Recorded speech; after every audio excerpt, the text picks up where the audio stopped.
Hello. So today we are going to be doing lesson 20, and we're getting a little deeper into the module right now. And as I warned in the beginning, we're really going to have to mentally keep track of what is required when we're calculating area and what is required when we're calculating perimeter and how we can discover rectangles that either have a shared perimeter or a shared area or some combination thereof. So we're going to have to really start getting used to toggling back and forth. And today is a pretty big lesson because we are going to be asked to generate different rectangles with the same perimeter. So we've done that with area, but we haven't done it with perimeter yet. And perimeter has a little additional step that you take to find it and a little bit of different math. So make sure you are focused and following along. This is kind of one of those critical lessons that you're going to want to possibly review. All right, more than once. So number one says, use your square unit tiles to build as many rectangles as you can with a perimeter of 12 units. So right here, this perimeter of 12 units is really critical because all the practice we've done so far with this style of question has been around area, where we created our T-chart. We did this times this equals that area, this times this equals that area. That's what we did in lesson 19 and built a whole line plot around it. But now we're being asked to create perimeters with 12 units. So it says, estimate to draw your rectangles below and label the side lengths for each rectangle. So perimeter doesn't work in multiplication, right? Perimeter works in addition. And you're also working with rectangles. So what I want to start off with, right, is I'm going to take us back to that formula for perimeter. So perimeter equals, right, 2 times L, that's an L, plus 2 times W, which is width. Okay, so if I'm looking at a rectangle, the reason why this works is because I have a width here, a width here, a length here, and a length here, right? I have 2 widths and I have 2 lengths, and I could multiply this by 2 because I have 2 of them, and I could multiply this number by 2 because I also have 2 of them. Now, when we're trying to find perimeters that share an amount, like 12 in this case, we're going to kind of look at this as if we're only trying to find half of it, okay? It simplifies our process because then we only have to find 2 side lengths because we know the other 2 side lengths are going to be identical, right? That's how rectangles work. So what we're going to do is we're going to focus on just finding these 2 side lengths instead of trying to find all 4. Now, the reason why is because if I find these 2 and I double it, I will have found the whole thing and I would get 12. Okay. So how does this look if we're going to strategize this? We're going to build a T-chart like we've done in the past. Okay. So we're going to build a T-chart like we've done in the past, but we're going to put perimeter equals 12 units, right? But do you remember that I said, I want you to only find half of it because we know then we can eventually double it when we find the perimeter. So if I only want to find half of it, I'm going to divide this amount by 2 because I only want to find half of it. So 12 divided by 2 equals 6. Now here's the next difference. With area, we were multiplying side lengths because that's how you find area. But for perimeter, remember, what kind of math have we been doing to calculate the perimeter? We haven't been multiplying. We have been adding. So what's nice is once you get past this step, instead of thinking what multiplies up to 6, we're going to list what adds up to 6. So I have a 1 plus a what? Yep, a 1 plus a 5. Remember, this is adding because now we're in perimeter land. 2 plus 4, 3 plus 3, and guess what? Same rules apply. Once you hit a double or once you hit a flip, you know you've found all the possibilities. So estimate to draw your rectangles below. Label the side lengths of each rectangle. So I'm going to make this one. I'm going to use this one because I don't have a lot of workspace. So I'm going to say my width here is going to be, I'll make this my 2 by 4. Okay, so I'm going to put a 2 here and a 4 here.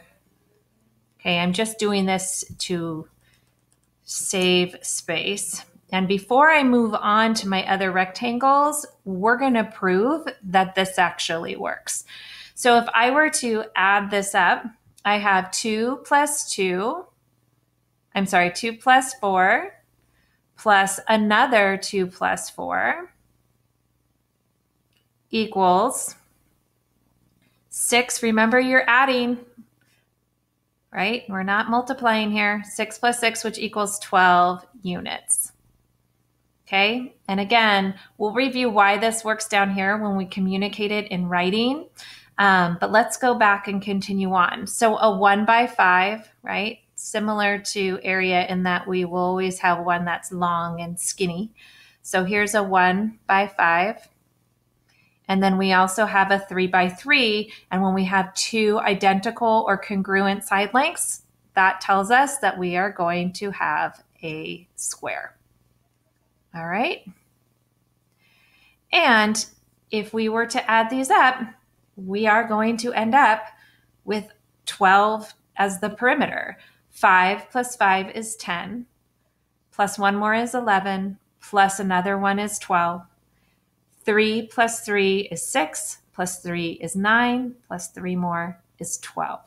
Okay?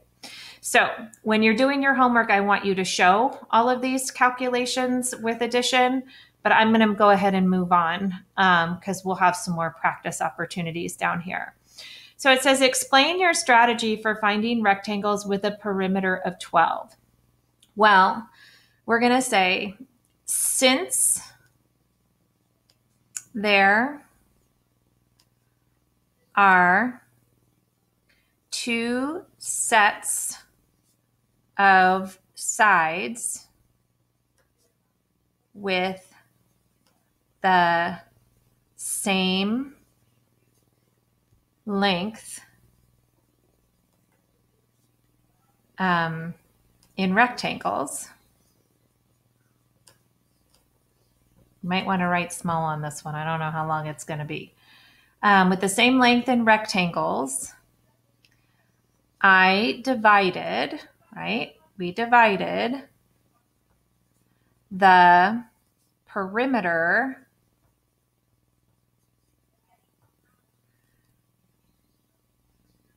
by 2. So I only had to find 2 of the 4 sides, right? That's what we did here. Instead of trying to think what are 4 numbers that add up to each other to create 12, in which 2 of them are the same and another 2 are the same, we basically are kind of cutting this in half on the diagonal and just finding 2, because when we know we relabel, we're just going to be doubling that amount. Okay, so we only had to find 2 of the 4 sides. Then I found sides that added up to that amount. Okay, that's what we did here. We had divided the perimeter by 2. We had cut our rectangle in half, and we knew the side lengths had to add up to 6. So a 1 plus a 5 equals 6, a 2 plus a 4 equals 6, and a 3 plus a 3 equals 6. Now here's where it gets tricky, guys. And I just have to tell you, you got to go slow. You got to keep the formulas straight in your brain and the concepts of what you're calculating, because you're going to get, it's likely you're going to get a little flipped around in the beginning. So it says, find the areas of the rectangles in part A. Okay, so we have found that they all have a perimeter of 12. And now we have to flip the switch to area and say area equals length times width, right? Okay, so area is length times width. So if I go to my first rectangle, I have an area that is a 2 by 4, which means that area equals 8 square units, right? My second rectangle is a 1 by 5. So again, it might help to just keep writing out the formula and building it down to keep it straight. It does get a little muddy up there. So I have a 1 times a 5. So my area is 1 times 5 is 5 square units. And then when I go here, I have my formula for area is length times width. My length and width are 3. So I have a 3 times a 3. So this area is actually 9 square units. Okay. Now, the next question, I know it's a lot in the beginning. It said, this is a big lesson. The perimeters of all the rectangles are the same, but what do you notice about the areas? Okay, so I want you to think back to that early lesson where we cut that piece out and stuck it on the other side, and we said, well, we haven't actually taken away any part of that square. We just reshaped it and stuck it on. That area never changed, okay? But the perimeter sure did. Now here we have the opposite case where we have all the perimeters are 12. We figured all of that out up at the board. We didn't even have to figure that out, right? They told us the perimeters were all 12. But what happens when you have perimeters that all equal 12, but those rectangles are not the same? What happened to the area? Well, when the perimeters are identical, the area can change, right? We had an area of 8, of 5, of 9. They all varied. So even though the perimeters were all 12, the 3 areas were all different of the figures or of the rectangles.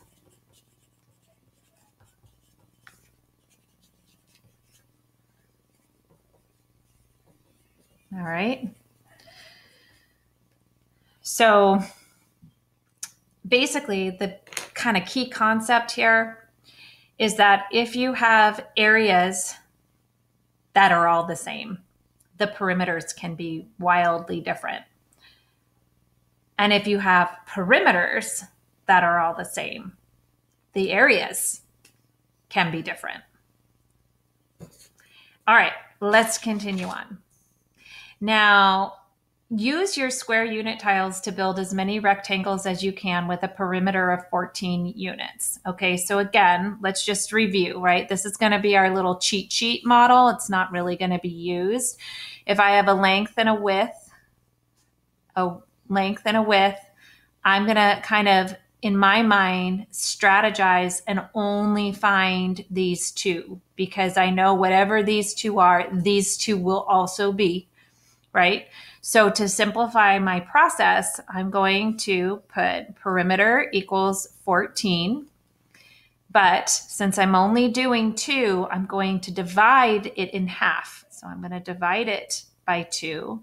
And I'm going to try and find side lengths that add up to this 7.